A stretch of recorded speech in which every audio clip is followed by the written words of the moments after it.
sholat pakai helm, mana sah? Bahasa halusnya enggak. Wihan. Bahasa sini apa? Bangau. Oh, berarti itu ada kecap cap bangau.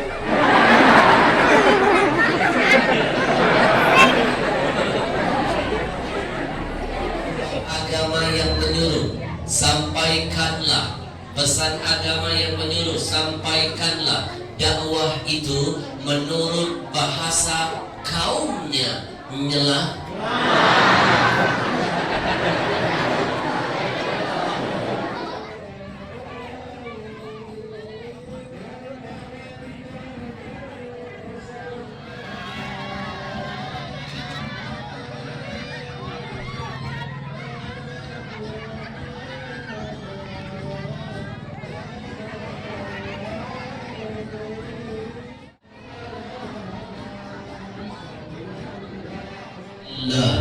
Segala puja dan puji milik siapa? Allah. Belum kompak. Sekali lagi saya mau dengar kekompakan suaranya. Segala puja dan puji milik siapa? Allah. Gak usah melotot-melotot. Yusabbihu lahu ma fis samawati wal ardh. Ketahuilah semua apa yang sudah Allah ciptakan, yang ada di bumi, bahkan yang di langit, mereka semua bertasbih memuji Allah. Ibu, orang sini kalau rumah, kalau yang laki-laki apa?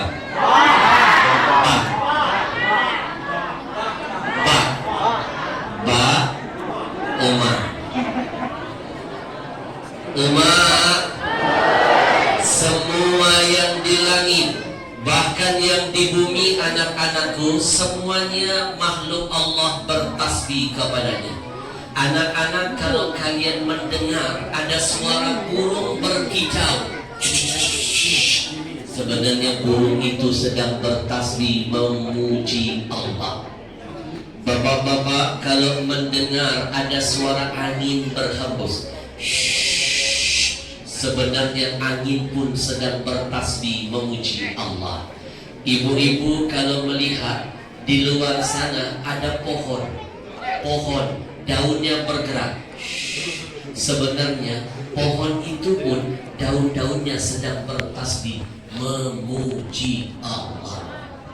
Kalau mereka saja tahu diri, masih mau bertasbih memuji ilahi, pertanyaan saya, apa enggak malu kita yang cuma numpang di bumi tapi malas betul bertasbih kepada Allah? Betul? Orang sini bilang betul, bahasa kampungnya apa? Benar. Benar. Nyela. Mulai aneh. Tolong nanti ke depan, beberapa puluh menit ke depan, ajarkan kepada saya sepatah dua patah bahasa kampung sini. Sebab agama yang menyuruh, sampaikanlah. Pesan agama yang menyuruh, sampaikanlah. Dakwah itu menurut bahasa kaumnya menyelah.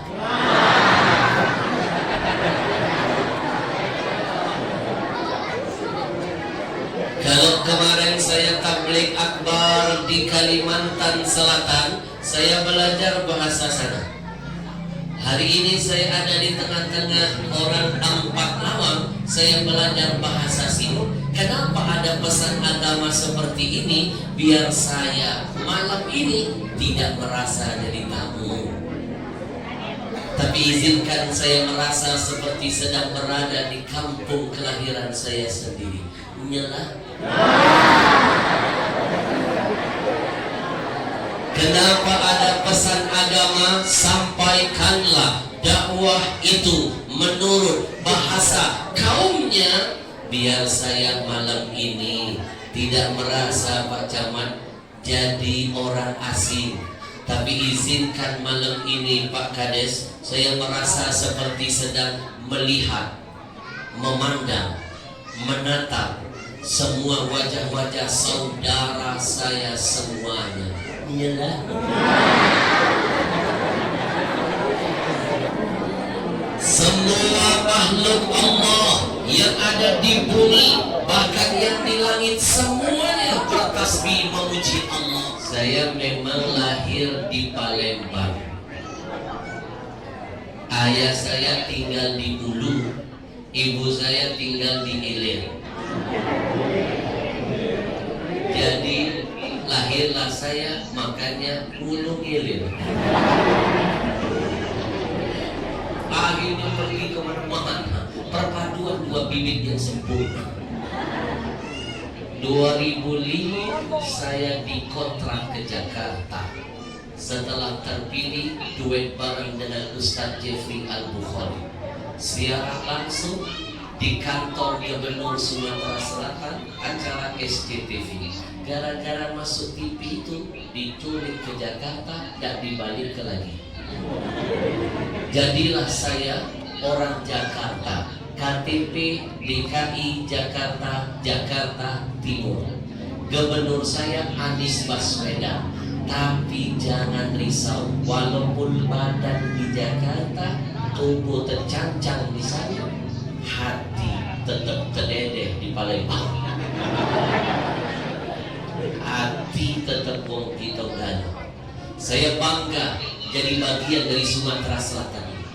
Di mana saja, tadi saya sampaikan di pengajian pertama, di mana saja saya berada, di mana saja saya tabligh akbar, keliling Indonesia kah, keliling negara-negara lain kah, saya selalu ditanya, Habib Al-Habsyi dari mana asalnya Habib? Bangga saya tepuk tangan, wong kita gano. Saya diundang tausiah ceramah di Malaysia, anak-anakku. Yang undang saya orang nomor 1 di negara itu, Perdana Menterinya Najib Razak ketika itu. Saya diundang resmi oleh Singapura. Saya diundang oleh Sultan Bulkiah, orang nomor 1, rajanya Brunei, untuk acara resmi di istana kerajaannya, acara pernikahan keponakannya. Saya diundang resmi oleh Palestina, Jordan, Mesir. Tahu Mesir? Tidak jauh dari Patawang. Tadi sebelum saya ke sini, di perjalanan saya terbaca martabak Mesir. Saya diundang ke Saudi Arabia. Saya diundang ke Hong Kong. Tahu Hong Kong? Belaju belok kiri. Oh, itu Hong Kong. Saya diundang tausiah di Korea Selatan, anak-anakku. Saya diundang lebih dari 3 kali ceramah di Taiwan.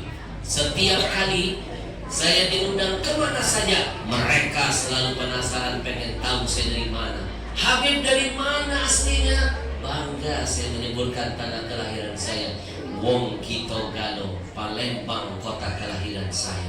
Hubbul watan minal iman, anak-anakku. Cinta tanah kelahiran itu sebagian dari iman. Takbir. Mereka nanya lagi, apa sih hebatnya Palembang? Kok Habib bangga betul? Saya bocorkan, Palembang itu orangnya terkenal kuat-kuat. Saking kuatnya kapal selam dimakan. Pempek.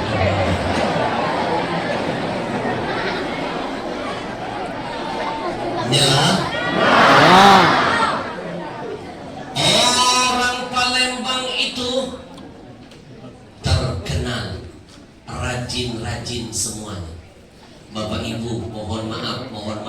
Gara-gara corona datang, berapa banyak kota-kota, banyak gubernur, bupati, wali kota curhat dengan saya.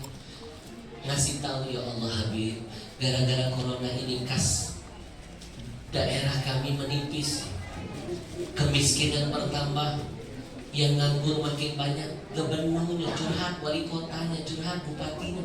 Tapi sampai sekarang saya belum pernah dengar Herman Deru, sahabat saya. Belum pernah saya dengar bupati, wali kota Siko pun di Sumsel yang curhat. Manado, di Siko-Sikonya kota di Indonesia ini, yang gak kati pengaruh pandemi cuma kita. Mana ada yang nganggur, aduh gawe galong. Ada yang nganggur, aduh gawe. Pagi-pagi wong kita metu dari rumahnya tanya, nak kemana kau? Aduh gawe. Siang hari dia metu kita tanya, nak kemana kau? Aduh gawe.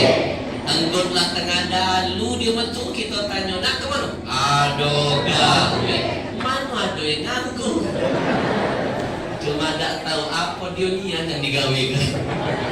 Makanya pelat mobil kita khusus dikasih kode BG, banyak gawe. Nyala? Nyala. Bapak Ibu, saya sudah keliling Indonesia dari Sabang sampai Merauke. Saya sudah keliling lebih dari 10 negara. Saya berani menyimpulkan, ternyata bahasa yang paling ringkas, tidak neko-neko, tidak bertele-tele, itu cuma bahasa kita. Bahasa kota lain, negara lain panjang bertele-tele. Bahasa kita ringkas. Ini menjelaskan bahwa kita ini tidak galak ribet, tidak galak bertele-tele. Prinsip hidup kita ini galak payu, tidak galak den. Nyala? Nyala? Saya kasih contoh biar makin sayang dengan tanah kelahiran kita. Orang Arab, anak-anakku orang Arab, ketika akan berkata, jalanlah cepat-cepat, bahasa Arabnya panjang makanya. Imshi bisur'atan, imshi bisur'atan, itu bahasa Arab. Bahasa Inggrisnya panjang juga ribet. Jalan cepat-cepat, orang barat bilang apa? Walk fast, walk fast. Bahasa kita tulah paling singkat, tidak ribet, pendek. Jalan cepat-cepat, berdebis. Berdebis. Bahasa mana yang lebih ringkas dari bahasa kita? Anu. Nyala.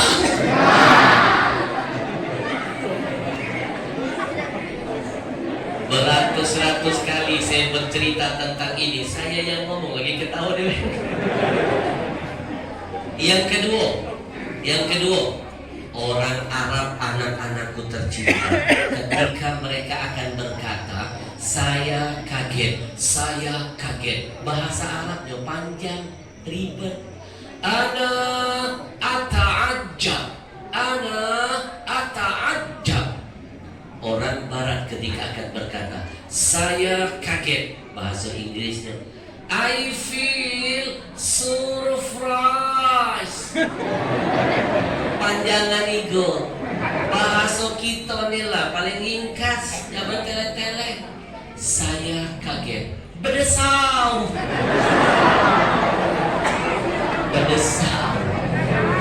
Nyala.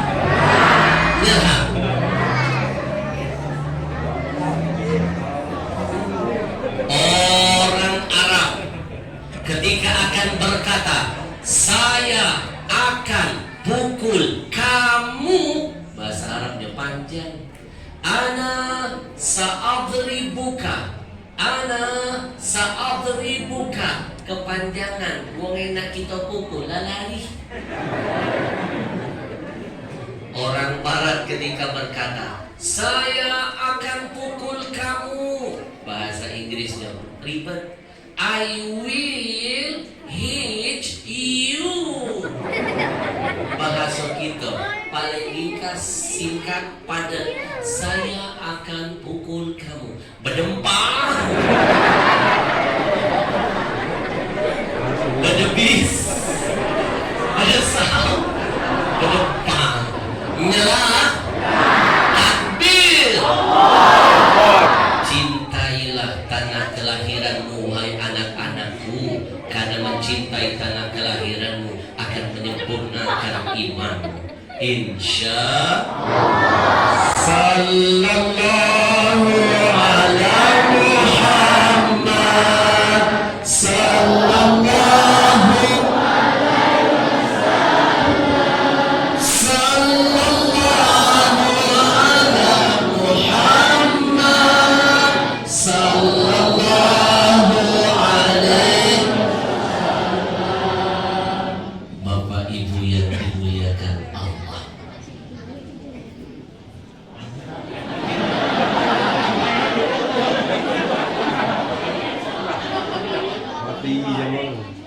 kenapa setiap kali saya ceramah saya lihat jam jamaah marah? Padahal ini jam saya, bukan jam mereka.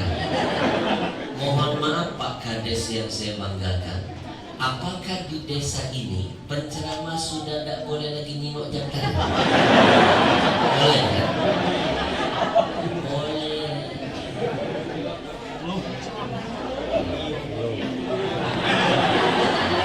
Kalau ada penceramah baru mulai ceramah, dikit-dikit nyimak jam tangan, dikit-dikit nyimak jam tangan, tidak usah marah. Itu teknik ceramah. Sebenarnya dia lagi mikir, habis ini nak ngomong apa.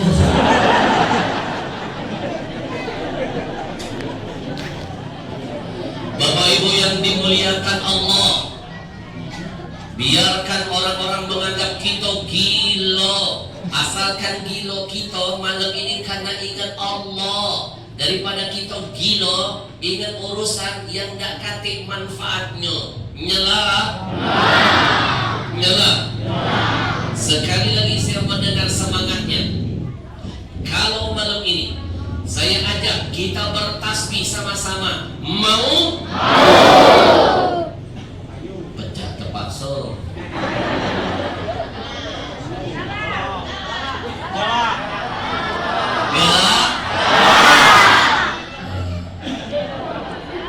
Zaman sekarang ini lagi masa-masa corona, masa pandemi, dan katik tempat bergantung kecuali hanya kepada Allah.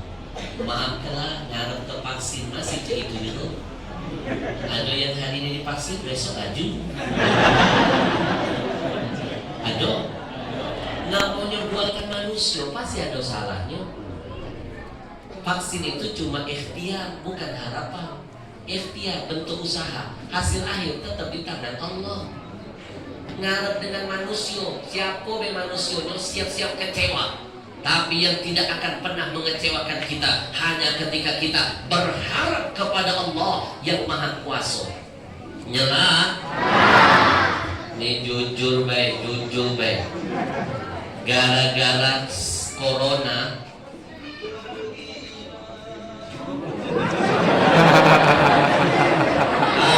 musik lagu dangdutnya pergilah. Musik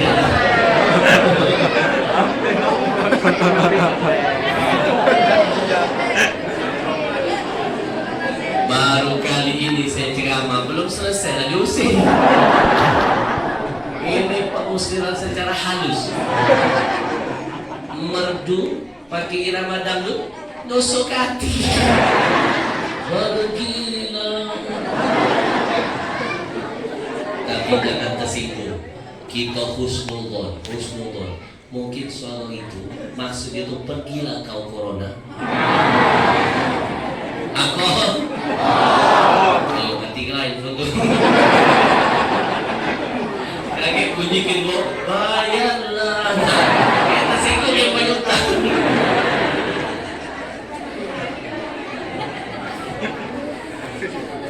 Lanjut. Ya soda, gara-gara datang corona iman saudara-saudara kita banyak yang terlena. Gara-gara corona berapa banyak? Dulu kita sibuk mikirin imun, lupa mikirin iman. Nyela. Imun dipikirkan, iman digadaikan. Gara-gara corona, wong sekarang lebih takut dengan makhluk daripada sama Khalik Tuhan. Lebih takut sama corona, sama Tuhan tak takut. Gara-gara ketakutan yang berlebihan, akal sehatnya tak jalan. Tidak jalan. Wong kalau terlalu takut, akal sehatnya tak jalan. Sudah dikendalikan setan, karena setan itu punya jurus nakut-nakuti, ditanamkan ketakutan. Kalau wong nggak takut, dia lupa ada Allah yang maha memiliki kekuatan. Padahal dalam Quran Allah sudah nyuruh kita, fala takhafuhum wa khafuni. Gak boleh takut dengan siapapun, gak boleh takut dengan setan dan sekutunya. Takut itu hanya kepadaku, kata Allah. Kalau kamu betul-betul menganggap dirimu beriman, ternyata orang yang beriman itu tidak akan pernah takut, kecuali takutnya hanya kepada Allah. Takut dengan corona, musyrik dengan Allah. Takut dengan manusia, musyrik dengan Allah. Takut itu hanya kepada Allah. Musyrik dosa yang tidak terampuni. Yang boleh itu bukan takut sama corona, tapi waspada terhadap corona. Nyela. Salah satu bentuk kewaspadaan kita dukung program pemerintah, pakai masker, sering-sering nyuci tangan. Uma, saya dapat kiriman video dari murid saya. Menandakan Indonesia sudah diambang ketakutan. Orang lebih takut corona daripada takut Tuhan. Masuk masjid, sholat Jumat pakai helm. Kurang secantik kawan.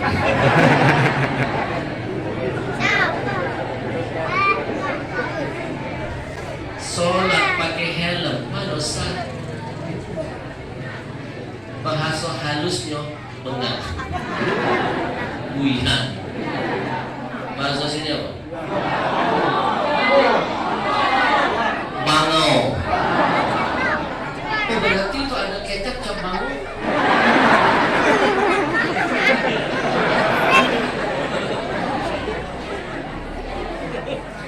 Ibu, jangankan pakai helm sholat, pakai masker. Kalau bukan karena corona, tidak sempurna sholatnya.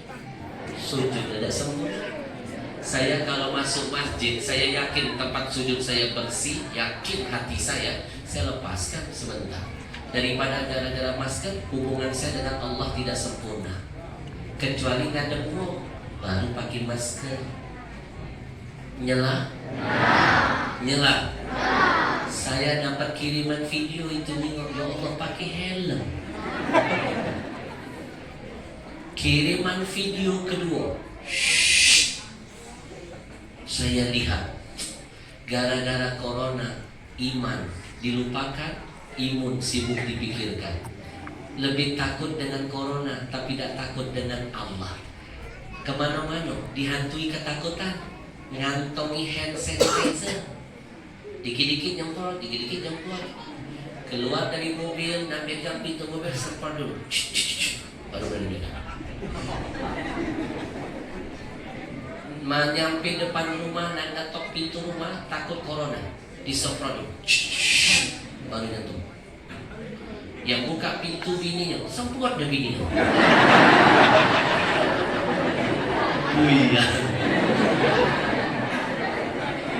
Gara-gara terbiasa, dikit-dikit nyemprot, itu kan jadi kebiasaan. Ketakutan taraf tinggi. Akhirnya satu hari dia nak makan pempeknya disemprot dulu.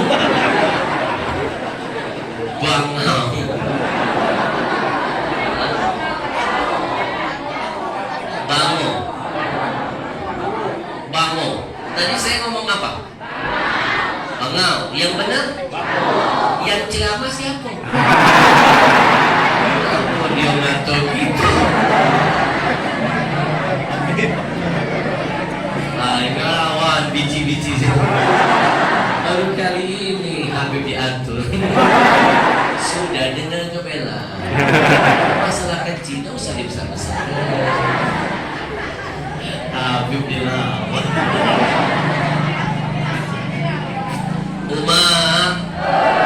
Umar, itu video kedua saya terima dari murid saya. Terlalu takut, dikit-dikit nyemprot. Wong lebih takut sama corona. Tapi dia lupa dalam Quran 1400 tahun yang lalu Allah cerita tentang dahsyatnya neraka dan ditakutinya. Gitu. Nyela. Bahkan gara-gara dunia ini dihantui ketakutan, ada kejadian yang lebih parah dari itu. Panic buying. Ibu-ibu pakai jilbab nyerbu supermarket, rebut-rebutan ngambil susu beruang. Malu-malukan pakai jilbab campur dengan lanang, nyikut kiri, perebut, tidak mikir lagi aurat. Saking ketakutan, saya pacak ngomong macam ini karena kebetulan waktu itu kejadiannya depan mata saya. Kejadiannya di depan mata. Ya Allah Pak, di depan mata. Makanya saya bisa cerita. Dihantui ketakutan. Padahal di saat kita takut, akal sehat tak jalan, banyak orang nyari kesempatan dalam kesempitan. Wong nyari keuntungan. Dibuat-buat berita seolah-olah susu beruang itu bisa menyelamatkan dari corona. Itu kan hoax. Itu sebenarnya hoax. Nenek-nenek pasti bingung antara hoax atau hoax. Buat nenek-nenek gak usah banyak tanya. Cukup.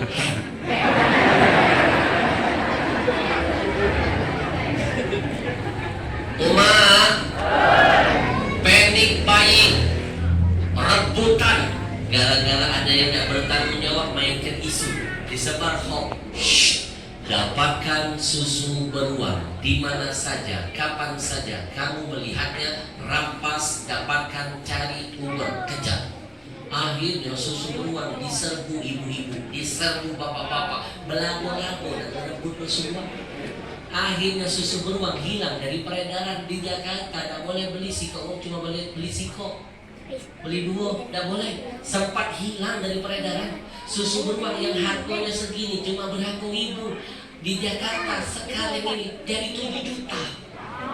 Itu baru susunya, belum beruangnya.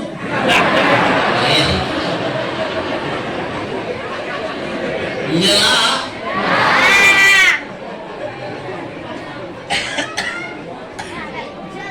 Depan mata saya kejadiannya.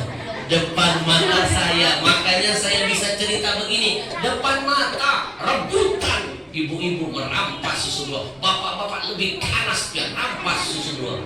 Saya takutnya jangan sampai ada berita keluar berita.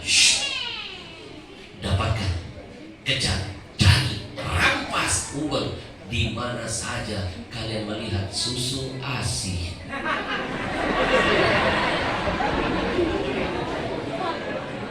Nyawa mereka terancam. Saya cuma nitip pesan buat umat-umat, persiapkanlah diri, siapkan penjagaan ganda sebelum nanti datang serangan tiba-tiba.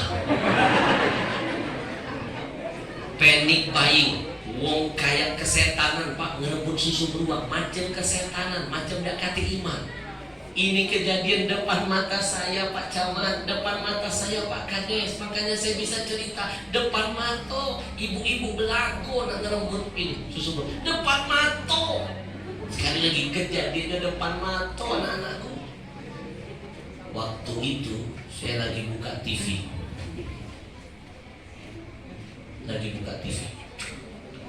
Berita ibu-ibu merebut susu beruang depan mata. Kejadian di depan mata. Kan saya lagi buka TV, ada berita judulnya panic buying, bapak-bapak ibu-ibu berebut menyebutkan susu beruang. Itu depan mata. Ini teknik ceramah terbaru. Ibu takut dengan corona, haram hukumnya. Tapi ngelawan ego sama corona juga dilarang. Yang boleh itu waspada dengan corona. Dan salah satu bentuk waspadaan adalah pakai masker, sering-sering cuci tangan.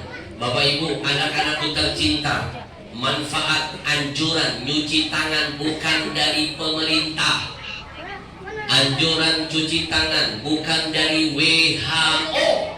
Anjuran cuci tangan bukan dari ajaran orang kafir. Demi Allah, malam ini saya bongkar anjuran cuci tangan dari 1400 tahun yang lalu. Itu sudah jadi sunnah yang diajarkan Nabi kepada kita.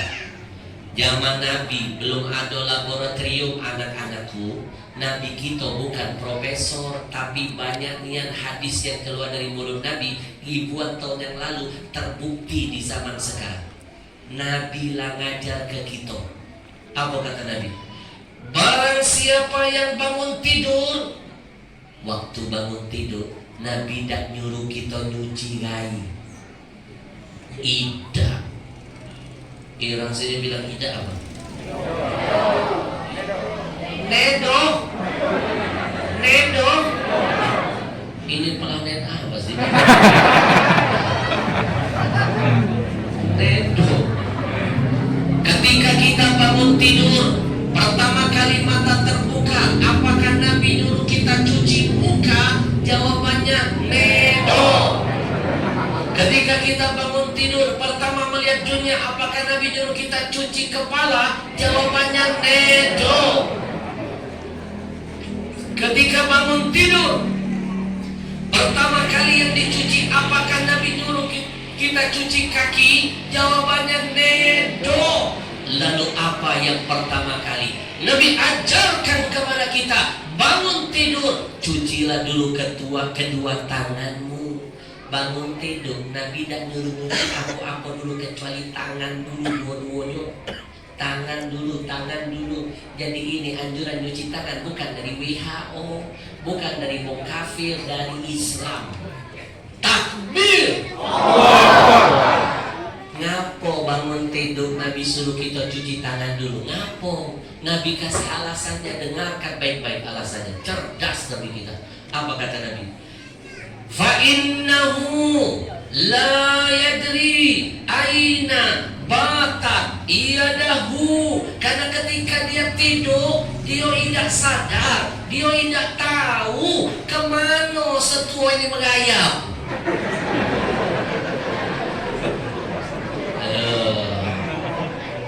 Yang ketawanya kenceng mencurigakan. Jangan-jangan sering dinas tengah dalur. Ayo, sadar tak waktu tidur tangan kadang-kadang masuk ke lubang hidung kotor.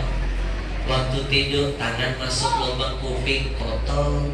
Waktu tidur tangan masuk lubang mulut kotor. Waktu tidur tangan parkir di wilayah orang kotor. Nyela. Hebat tak Nabi kita. Cerdas tidak Nabi kita. Ajarannya menghantarkan kebersihan, kemuliaan dan keselamatan. Takbir. Sallallahu alaihi Muhammad. Sallallahu alaihi sallallahu alaihi Muhammad. Sallallahu singkat. Masih dia takut-takut, masih dihantui ketakutan, berarti dia tenang. Betul? Sekarang vaksin buatan manusia, ada namanya Pfizer dari Amerika Serikat, ada Sinovac dari China, ada Moderna, ada Astra, ada vaksin Nusantara. Itu vaksin buatan manusia, tidak dijamin mendatangkan ketenangan jiwa. Bapak Ibu, cuma sikok yang pasti menghadirkan ketenangan jiwa kita. adalah vaksin jiwamu dengan zikir kepada Allah. Karena dalam Quran Allah yang berjanji, ala bizikrillah tatmainnul qulub. Saya paling anti kalau jamaah diajak masuk surga jawabannya lemas.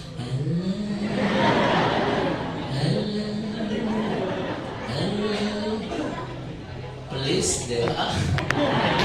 Kalau dibocor ke tadi, lebih baik menganggap kita gilo.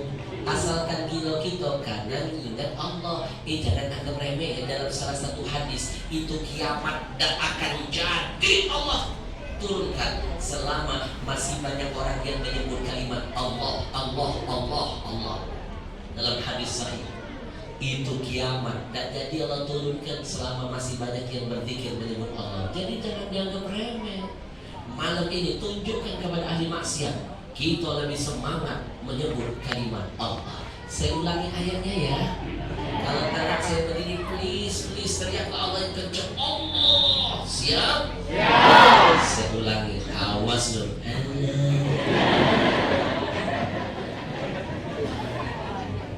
Ala bizikrillah tatmainnul qulub. Beda kan auranya berkahnya? Beda kan? Kita ulangi yang kedua lebih kencang lagi. Ala bizikrillah tatmainnul qulub.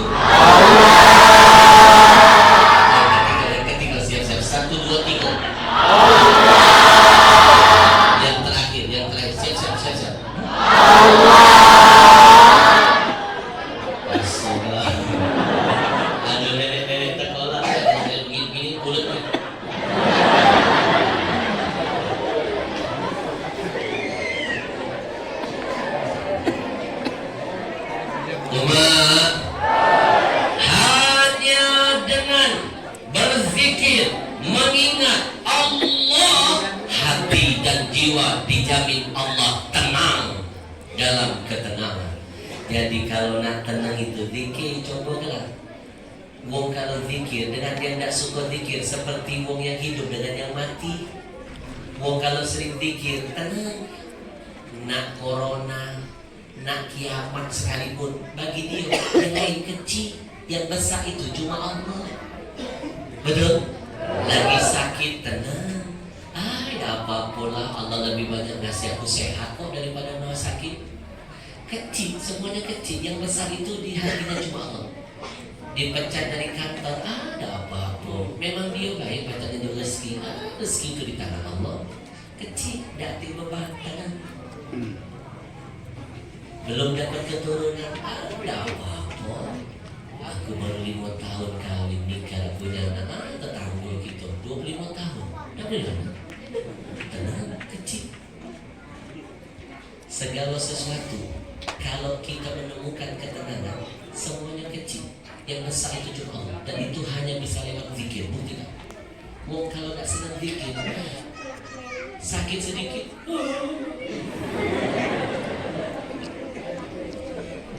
betul? Baru diuji sedikit lah mewek. Ya Allah, ngapu aku sama laki aku dah konjuk anak. Padahal kami 10 tahun. Usaha tiap malam. 10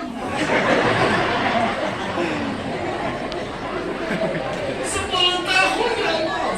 10 tahun aku menikah. Kenapa belum ada hal-hal positif?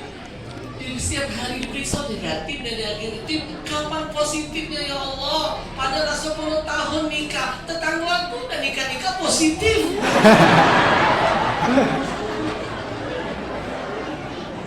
Itulah hatinya jangan zikir. Nyala? Banyakin zikir. Vaksin jiwa kita dengan zikir. Malam ini saya hadiahkan satu zikir yang sangat dahsyat. Mau? Dengarkan pesan Imam Asy-Syafi'i. Anak-anakku sayang, anak-anakku, imam madhab itu ada 4 sayang.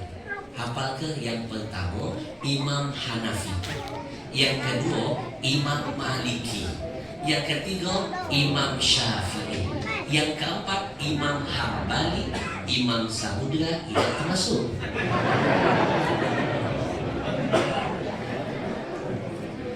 Imam Asy-Syafi'i, imam madhab kita terbanyak di dunia pengikutnya Imam Syafi'i. Imam Syafi'i pernah berpesan, lam ara anfa lil waba minat tasbih. Kata beliau, aku tidak menemukan, tidak melihat ada satu kalimat zikir kalau dibaca kalimat dahsyat ini mampu menyelamatkan kita semua dari berbagai macam wabah apapun juga, termasuk wabah corona. Apa kalimat zikir itu? Kalimat tasbih. Tasbih memiliki kekuatan, kedahsyatan, mampu menghadirkan keselamatan dari Allah dan ketenangan dalam jiwa.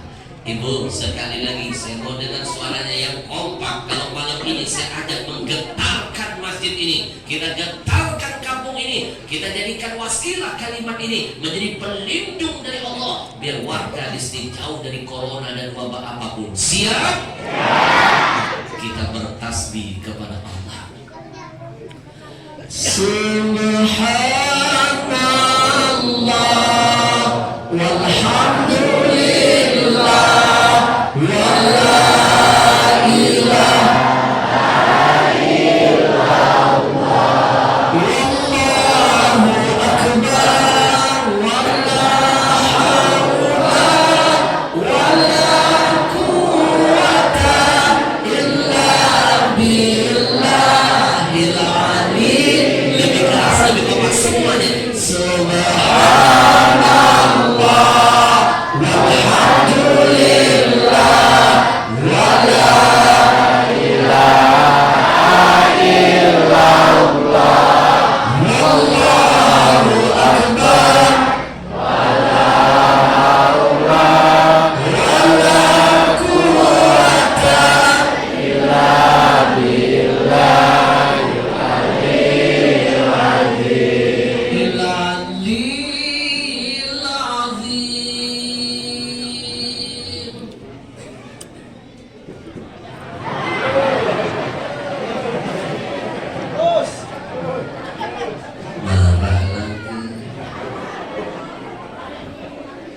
Lanjut.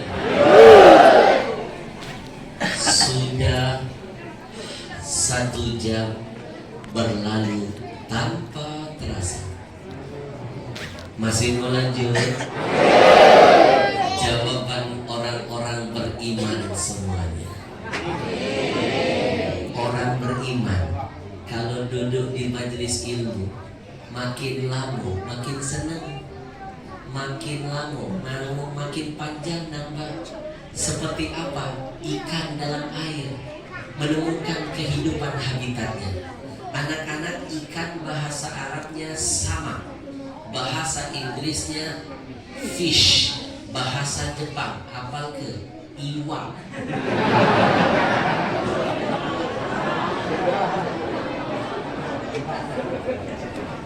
Anak-anak ikan tempatnya di air, ikan betah di air. Ada ikan yang gak bisa lama-lama hidup di air. Aduh, ikan pausi mati dia kalau lama-lama di air. Nyelam. Orang beriman sama wong munafik beda. Cara membedakannya gampang. Wong munafik kalau diajak duduk ke majlis macam ini, makin lama makin panas, makin gelisah, bagaikan burung di dalam sangkar. Tapi kalau orang beriman duduk di rumah Allah makin tenang, duduk di majlis zikir makin senang, duduk di majlis ilmu makin kurang, makin senyum wajahnya, makin menghanyutkan. Ada yang hanyut jangan rumah. Ini iman kawan tu. Ibu, lah 1 jam ngaji bareng saya. Terasa tidak? Ya nopo. Yang kompak. Ini baru pembukaan. Sekali lagi. Lah 1 jam ngaji bareng saya terasa tidak? Saya yang merasakan. Napas lah menges. Suara masalah. Boleh minum dulu dah. Biar nanti larinya makin kencang. Minum dulu boleh? Bismillahirrahmanirrahim.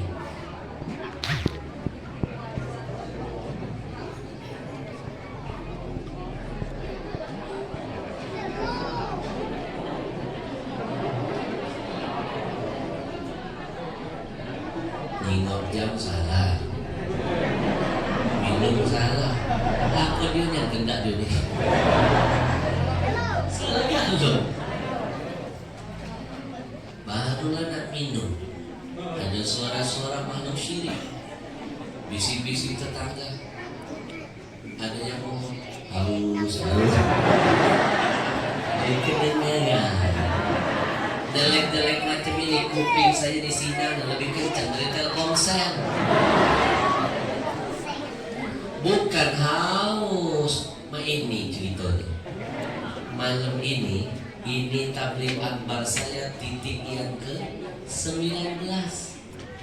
Ada hampir 50 titik ngubeng-ngubeng di Sulsel. Perjuangan dan nyampe ke sini berat. Dari Pagar Alam, dari Lahar ke Pagar Alam langsung ke sini. Masya Allah, perjalanan. Nengok kanan, wassalam. Nengok kiri, rojiun. Ya salam. Ada lebih dari 10 tahun saya dah masuk ke Empat Lawang ini. Lebih dari 10 tahun. Pertama kali hari jadi Empat Lawang saya diundang bupati. Kalau tidak salah namanya siapa? Al-Jufri itu dulu. Budi Antoni. Pertama kali Empat Lawang baru jadi. Pertama kali. Waktu itu belum Empat Lawang, baru Sikok Lawang masa. Iya. Saya tempat.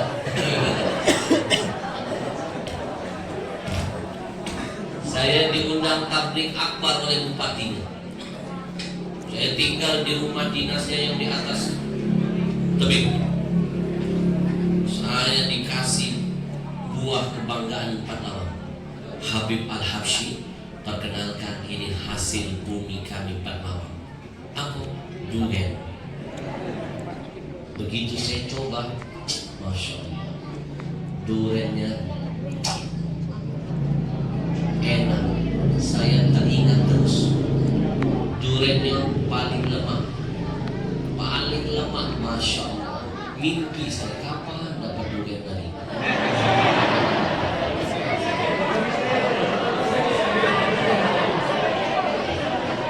Ini teknik.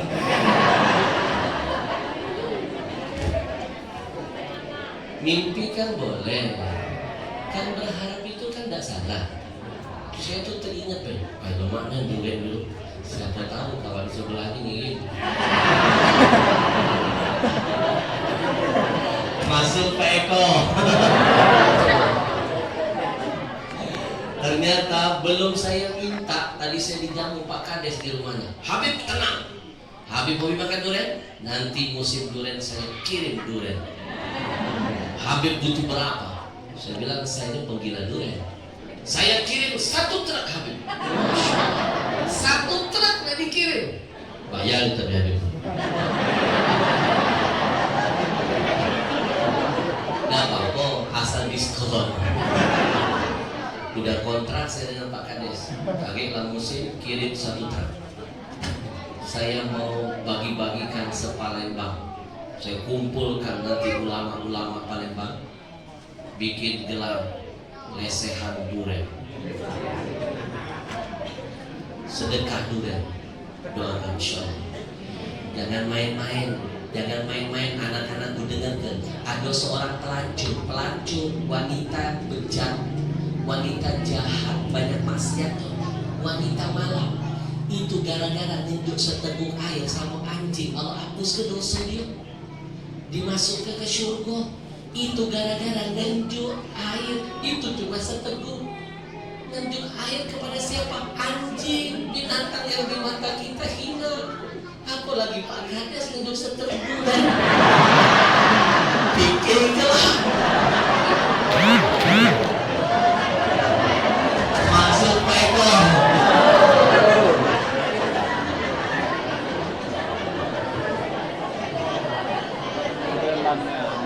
Alangkah banyaknya ampunan dari Allah buat Pak Kades.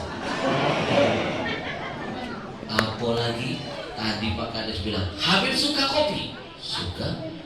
Keluar ke kopi. Naiklah ke mobil. Diunjuk kopi terbaik dari Pahlawan saya. Nambah lagi ampunan. Apalagi kira-kira baca di unjar.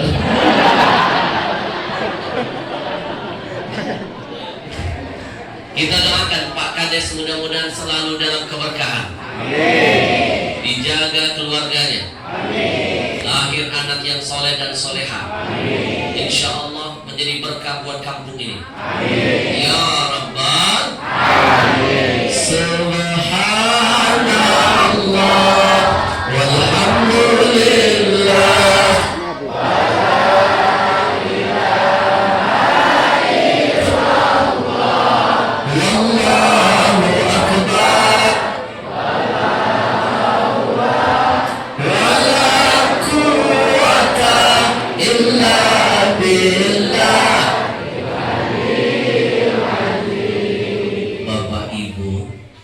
Mudah-mudahan kalimat tasbih ini menjadi benteng menjaga dari berbagai macam wabah apapun yang akan turun di kampung kita tercipta.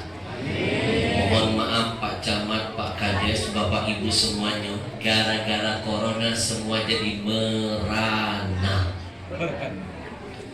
Gara-gara corona semua jadi merana.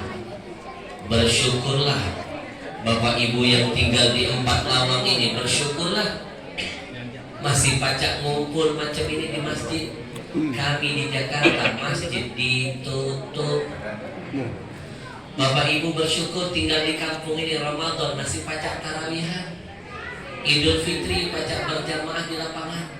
Kami di Jakarta sejak corona pertama datang, sejak corona tarawih di rumah ke, Idul Fitri lah 2 tahun di rumah ke, Idul Adha di rumah ke, Ramadan berlalu macam dak katik makna buat kami. Saya ingat betul Pak Camat, Pak Kades, saya ingat betul anak-anakku, saya ingat betul waktu corona baru datang di Jakarta, saya ingat betul besok nak puasa, padahal besok nak Ramadan. Seluruh ustadz-ustadz di Jakarta kami dikurung di rumah-rumah, dikurung di rumah-rumah, tidak boleh metu. Besok nak puasa, besok nak Ramadan, kami ustadz-ustadz dikurung galau di rumah-rumah. Murid saya ada yang nelfon saya, Kering Habib Al-Habsyi, apakah ini termasuk tanda-tanda kiamat sudah dekat? Maksud kau, kalau dulu sebelum corona datang, menjelang puasa 1 hari, menjelang Ramadan, setan dikurung, kenapa sekarang ustadz dikurung? Gak benar juga. Kiamat sudah dekat. Nyala? Nyala? Gara-gara corona, semua jadwal ceramah saya dibatalkan. Di Jakarta, di Banten, di Jawa Barat, di Serang, Banten, semuanya dibatalkan. Ibu tahu tidak, sejak corona datang hampir 1 tahun saya tidak melihat makhluk ini. Mikrofon setua ini tidak terpegang. Setua ini setahun tidak terpegang. Setahun. Kami ustadz-ustadz di Jakarta tidak boleh ngisi ceramah. 1 tahun saya sempat tanya petugas di sana, kenapa kami tidak boleh ketemu umat? Mereka bilang jangan Habib, Jakarta zona hitam, lebih bahaya dari zona merah. Bersyukur di sini masih zona hijau, masih pacak nengok rai ulamanya, masih pacak nengok rai umatnya. Bersyukur, nikmat, berkah. Kami di Jakarta lalamu dah ketemu umat, lalamunian umat dah ketemu ulamanya. Kenapa saya tidak boleh ketemu umat? Jangan Habib, Jakarta zona hitam, lebih bahaya dari zona merah. Lebih baik Habib ikuti arahan pemerintah. Apa arahannya? Hashtag di rumah aja, hashtag di rumah aja, hashtag di rumah aja. Dulu kan pertama pesannya itu. Sekarang kan ada PPKM. Kata wong pelan-pelan kita mati. Mestinya kita robah biar semangat. Pelan-pelan kita menang. Perbanyak pergi ke masjid PPKM. Nyala. Habib, lebih baik Habib ikuti pesan pemerintah. Hashtag di rumah aja, hashtag di rumah aja, hashtag di rumah aja. Bila perlu Habib jangan keluar dari rumah. Bila perlu Habib jangan keluar dari kamar. Mendep-mendeplah di dalam kamar biar selamat dari corona. Kalau Habib ketemu umat, Habib bisa positif corona. Mendep-mendeplah di kamar. Akhirnya saya coba 7 bulan saya mendep di kamar. Alhamdulillah saya negatif, bini positif. Gara-gara siapa itu? Nyelah. Mak mano tidak positif melek mato nyelik dia. Betul. Umat, nih budak-budak kita ini di Jakarta kesian. Budak-budak kita ini dunia pendidikan yang kacau gara-gara corona. Dulu waktu belum ada corona, mereka ini pergi ke sekolah tak boleh bawa HP. Sekarang gara-gara corona bawa HP tak boleh ke sekolah. Terbalik dunia pendidikan. Nyala. Gara-gara corona haji ditutup, umroh di stop. Gara-gara corona, ya Allah, banyak wong seuzon sesama dia.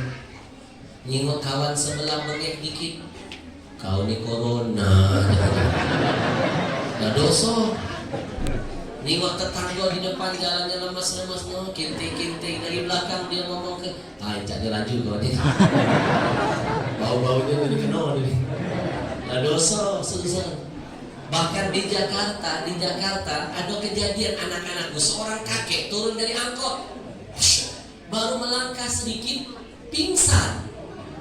Terkapar dia di atas aspal, pingsan, heboh. Warga langsung memfitnah dia corona. Kan dulu zaman gitu kan dikit-dikit corona. Warga teriak corona, ada corona. Belum diperiksa, lah nyebar ke fitnah. Kesianlah ya itu. Akhirnya tidak berani orang nak nyentuh tubuhnya. Baru datang petugas kesehatan pakai baju astronom. Coba kita pikir bareng-bareng, kira-kira ngaso nak kita ni di-prank sama corona, dikolah ke sama corona. Baju yang harusnya dipakai di luar angkasa dipakai di bumi. Terkolah dah kita negeri. Virus tidak kejingoan, tapi cara menghadapinya terlalu berlebihan. Dikolah ke corona. Bapak Ibu, sekarang ini kita lah masuk perang virus. Perang nuklir sudah kita lalui. Sekarang perang virus lebih bahaya dari perang nuklir. Nyala. Bu, kakek terkapar, datang petugas kesehatan. Pakai baju astronot, kakek dibangunkan. Kek, apakah kakek ini pingsan gara-gara corona? Si kakek sadar menjawab, iya, corona belum makan. Ternyata dia pingsan karena kebuluhan. Pingsan karena kelaparan. Tapi fitnahnya dituduh corona. Sungguh fitnah lebih kejam dari pembunuhan. Nyala.